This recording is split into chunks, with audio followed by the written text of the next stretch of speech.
دفعه گفتم بابا جون بگی منو دارم میفتم بابا جون بگی منو حالم خرابه بابا جون بگی منو والله ثوابه بابا جون بگی منو مست شرابم میشب خیلی خرابم میشب مست شرابم میشب خیلی خرابم میشب امشب چرا چشمم سیاهی میرود حالم چرا رو به تباهی میرود حتما زیادی خورده ای حتما درنگی کرده ای آخه بابا این چه حرفیه و من 2-3 جرعه می زدم بیشتر جونه همتون از 3 جرعه کی زدم شروع میگه خمره رو خالی کرده ای آهی به حالی کرده ای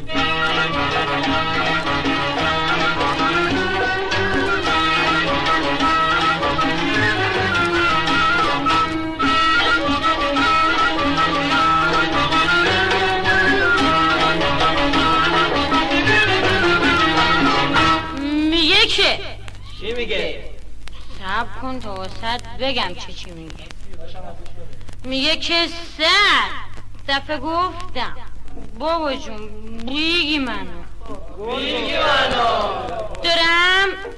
میفتم بچه ها بگی منو حالم خرابه بابا جون بگی منو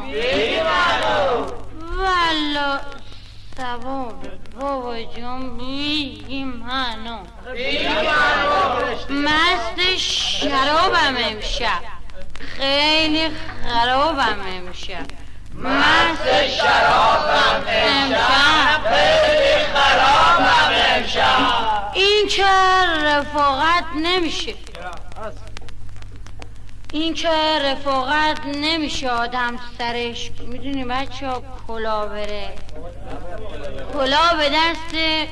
رفقای رند و ناقلا بره بله بره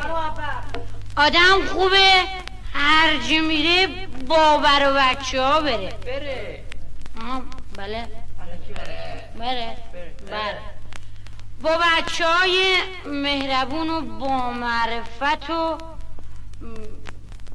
ناغلا بره مثلا امشب چرا چشمم سیاهی میرود حالم چرا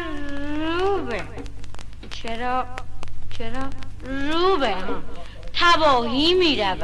حتما زیادی خورده آخه بابا این چه حرفیه من 2-3 جرعه می زدم بیشتر جون عباس آقا بله عباس آقا تو میدونی من از 3 جرعه کی زدم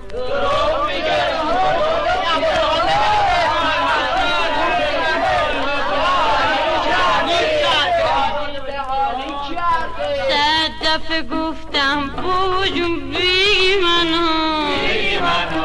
دارم میفتم بابا جون بگی منو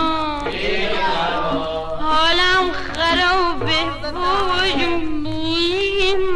منو والله ثوابه بابا جون بگی منو مست شرابم میشه خیلی خرابم میشه مست شرابم میشه